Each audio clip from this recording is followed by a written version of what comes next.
Selamat pagi saudaraku seiman dalam Kristus.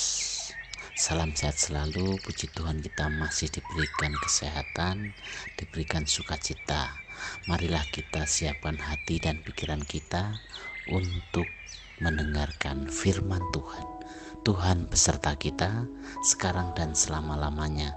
Inilah Injil Yesus Kristus menurut Markus bab 12 ayat 38 sampai 44. Dimuliakanlah Tuhan. Dalam pengajarannya, Yesus berkata, "Hati-hatilah terhadap ahli-ahli Taurat yang suka berjalan-jalan memakai jubah panjang dan suka menerima penghormatan di pasar, yang suka duduk di tempat terdepan di rumah ibadat dan di tempat terhormat dalam perjamuan, yang menelan rumah janda-janda, sedang mereka mengelabui mata orang dengan doa yang panjang-panjang. Mereka ini pasti akan menerima hukuman yang lebih berat." Pada suatu kali, Yesus duduk menghadapi peti persembahan dan memperhatikan bagaimana orang banyak memasukkan uang ke dalam peti itu. Banyak orang kaya memberi jumlah yang besar. Lalu datanglah seorang janda yang miskin dan ia memasukkan 2 peser, yaitu 1 duit. Maka dipanggilnya murid-muridnya dan berkata kepada mereka, "Aku berkata kepadamu, sesungguhnya janda miskin ini memberi lebih banyak daripada semua orang yang memasukkan uang ke dalam peti persembahan. Sebab mereka semua memberi dari harta dari kelimpahannya, tetapi janda ini memberi dari kekurangannya, semua yang ada padanya, yaitu seluruh nafkahnya." Demikianlah sabda Tuhan. Terpujilah Kristus. Selamat pagi para sahabatku, sahabat suara hati, rekan muda, para setelah Marian dan pendengar dimanapun Anda berada. Melalui bacaan Injil hari ini, bagaimana Injil Markus menampilkan dua pribadi yang saling bertentangan, yaitu seorang ahli Taurat dan seorang janda miskin. Dan inilah yang dikatakan Yesus tentang para ahli Taurat. "Hati-hatilah terhadap ahli-ahli Taurat yang suka berjalan-jalan memakai jubah panjang." Maksudnya agar kita tidak tertipu oleh sesuatu yang semu, yang tampak dari luar, atau tidak tertipu oleh casing seseorang. Para ahli Taurat tampak sangat menjaga penampilan secara lahiriah dan terlihat jaim dengan memakai jubah panjang dan memakai pakaian putih agar dihormati dan diperlakukan secara istimewa. Itu yang dimaksud Yesus kalau menyebut orang Farisi dan ahli Taurat adalah mereka munafik.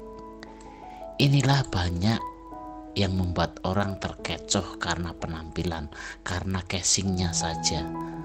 Misalnya rupa yang cantik dan tampan, kaya, berkedudukan, punya kekuasaan, terkenal, kata-katanya yang manis dan lain-lain. Pribadi yang lain, yakni seorang janda miskin yang harus mencari nafkah untuk hidupnya. Ia hanya mempunyai harta sedikit dan ia mempersembahkannya. Ia memberi dari semua yang dimilikinya. Janda miskin ini bersikap dan bertindak luar biasa, sebab ia memberikan kepada Allah apa yang diperlukannya untuk menyambung kehidupannya, yaitu seluruh nafkahnya. Inilah yang harus dipahami oleh kita semua sebagai murid-murid Kristus. Allah melihat hati dan intensi orang yang memberi persembahan. Bagaimana intensi kita ketika memberikan persembahan. Para sahabatku, sahabat suara hati, rekan muda dan para pendengar dimanapun Anda berada, dalam kehidupan sekarang ini seringkali jika ingin melakukan suatu aksi atau menolong orang harus mengundang banyak media. Sebagai contoh misalnya sebuah kegiatan sosial, mungkin dari orang-orang yang dianggap terkenal, yang punya jabatan, mereka harus mengundang banyak media, banyak wartawan untuk meliput, mengambil gambar-gambar, foto untuk diberitakan di media sosial, atau dengan cara melakukan live streaming sehingga menjadi banyak followernya. Ketika seseorang bertanya, mengapa banyak media yang meliput dan kenapa harus dilakukan secara live streaming? Secara bercanda, seorang panitia penyumbang mengatakan bahwa kalau tidak ada media sosial, kalau tidak dilakukan secara live streaming, maka tidak ada sumbangan. Demikian sekilas kisah ketika ada seseorang memberikan suatu sumbangan, harus secara live streaming, mengundang banyak media, terus di-share ke media sosial. Kenyataan ini menjadi sangat umum di dalam kehidupan kita sekarang ini. Memang tidak salah untuk zaman sekarang menggunakan media sosial untuk mewartakan kabar, mewartakan berita, bahkan itu kabar baik.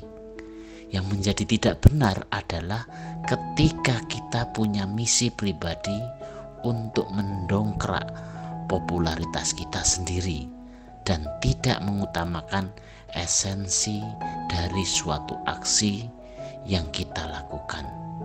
Ketika kita memberikan sumbangan, sebenarnya punya misi apa kita? Kalau hanya untuk popularitas diri, itu tidak benar.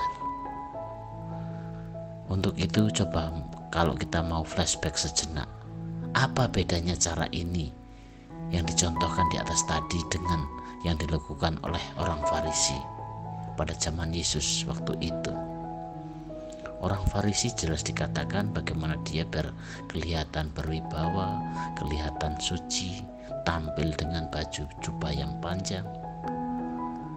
Sekarang seringkali media sosial banyak disalahgunakan untuk hanya mengejar popularitas diri atau suatu kelompok tertentu. Para sahabatku, sahabat suara hati, rekan muda dan para pendengar dimanapun Anda berada, sebagai seorang beriman kita perlu memahami apa makna ketika kita memberikan suatu persembahan. Yang perlu dipahami adalah yang pertama, persembahan itu merupakan suatu ungkapan syukur atas keselamatan yang Tuhan berikan kepada kita. Dan hal yang paling utama dalam persembahan adalah hati yang bersyukur. Persembahan juga sebagai wujud nyata pengakuan kita bahwa tanpa berkat Tuhan kita tidak bisa apa-apa. Itu yang pertama. Yang kedua, persembahan sebagai wujud nyata kesediaan kita untuk turut menopang pekerjaan Tuhan di dunia ini, untuk bisa berbagi, menolong orang yang membutuhkan. Yang ketiga, persembahan sebagai wujud nyata kesediaan kita untuk tidak membiarkan uang dan harta benda menguasai hidup kita, dengan cara mau mengurangi uang atau harta benda yang ada pada diri kita untuk kebutuhan pelayanan untuk orang-orang yang membutuhkan. Dengan demikian bukan berarti kita bisa seenaknya ketika memberikan suatu persembahan. Jadi kalau kita sudah dewasa, pastilah akan secara dewasa pula memahami hal-hal di atas. Artinya besar kecilnya persembahan tentulah sesuai dengan keadaan kita masing-masing, bisa menjadi salah satu tanda kedewasaan iman seseorang. Jadi ketika memberikan persembahan, yang terutama adalah hati kita memberi persembahan yang terbaik untuk Tuhan. Demikianlah permenungan kita hari ini. Semoga ini bisa menjadi berkat untuk kita semua. Marilah kita akhiri dengan doa. Dalam nama Bapa dan Putra dan Roh Kudus. Amin. Allah Bapa dalam surga, puji dan syukur untuk firman-Mu hari ini. Tolonglah kami agar dapat melepaskan diri dari rasa sombong dengan hanya menjaga penampilan lahiriah. Ajarlah kami agar dapat bersikap dan berperilaku rendah hati seperti janda miskin itu. Amin. Dalam nama Bapa dan Putra dan Roh Kudus. Amin.